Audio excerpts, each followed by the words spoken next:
आज म सेलरोटी पकाउँदैछु र मैले पकाउने तरिका एकदम सिम्पल छ। चामललाई रातभरि भिजाएर मजाले धोएर यसरी धोएर पानी अब यसरी अब तर्काउने अनि त्यसपछि मिक्सरमा थोरै थोरै हालेर पिन्यो भने सजिलो पनि हुन्छ, छिटो छिटो हुन्छ पनि। र यसमा थोरै पानी हालिदिएपछि पातलो हुन्छ, पातलो भएको हुनाले मुनि बस्दैन, नत्र बाक्लो हुँदाखेरि अलिकति पिस्न गाह्रो हुन्छ। त्यही भएर म चाहिँ अलिकति पानी हालिदिन्छु र धेरै पातलो पनि पिन्नु पर्दैन, बाक्लै भए नि हुन्छ। रेडी गर्दै सेलरोटीको लागि तयार गर्छु। अब यसरी रेडी भयो, धेरै पनि छैन, थोरै थोरै गर्दै यसरी पिन्ने गरिरहेको छु। कुरा थाहा छ, हामी छोरी मान्छे जन्मेको केही टाइम पछिबाटै हाम्रो ट्रेनिङ स्टार्ट हुन्छ। हाम्रो मम्मी ड्याडीले घरैबाट सानैदेखि ट्रेनिङ स्टार्ट गरिदिनुहुन्छ।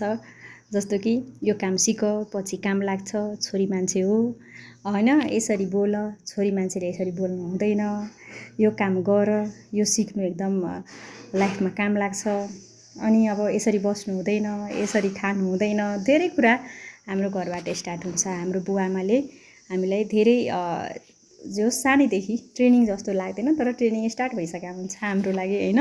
भने संस्कार भन्ने कुरा ओभरनाइट चेन्ज हुँदैन र ओभरनाइट बन्दैन। त्यही भएर आमा बुवाले हामीलाई सानैदेखि केही न केही सिकाइराख्नुहुन्छ। हामीलाई थाहा हुँदैन, तर हामी धेरै कुरा हेरेर पनि सिकिरहेको हुन्छ। इमान्दार हुनुहुन्छ भने बच्चा पनि इमान्दार हुन्छ होइन।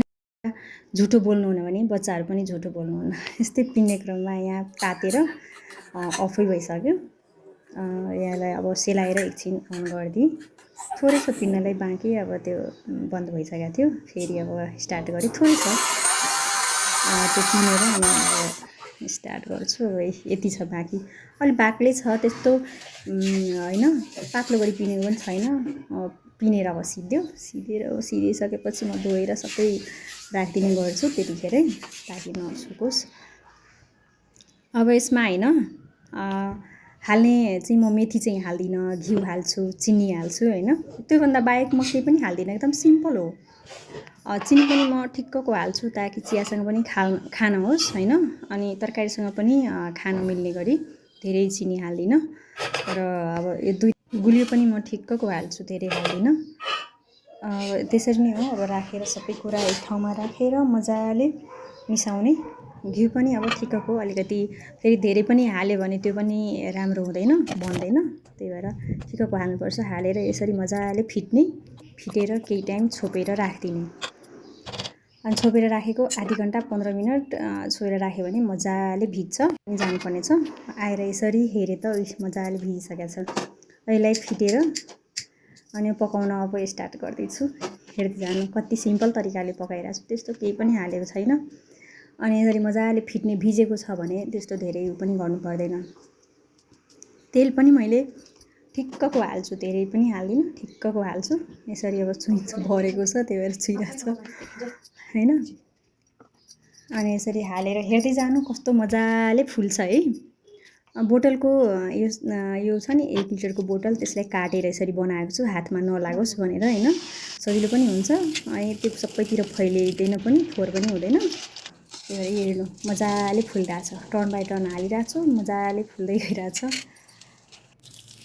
अनि मैले अर्को कुरा, अब जतिखेर खानु मन लाग्यो खाने, अब यसको लागि चाडपर्व नै आउनुपर्छ भन्ने कुरा हुँदैन। खानेकुरालाई यसरी बनाउने, खाने, घर भनेको त्यही हो नि त।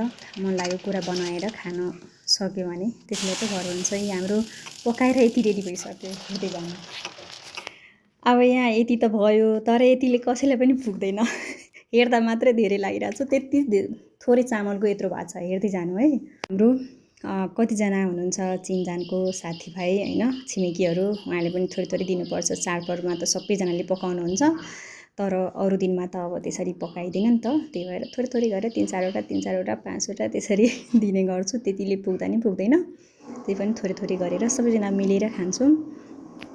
यसरी एकदम नरम छ कि, यसरी तोडेर पनि देखाइदिन्छु, त्यस्तो ऊ पनि छैन। खान मन लागेपछि यसरी पकाएर खाँदा नि हुन्छ। म सिम्पल तरिकाले भनेको छु। म युट्युब पनि बनाउँछु होइन, युट्युबमा पनि हाल्ने गर्छु कहिलेकाहीँ। अब यसरी टाइम मिलेको बेला बनाएर सिम्पल तरिकाले, त्यही भएर यहाँ पनि हजुरहरूलाई देखाइदिएँ। पकाएर खान मन लागेछ भने हुन्छ।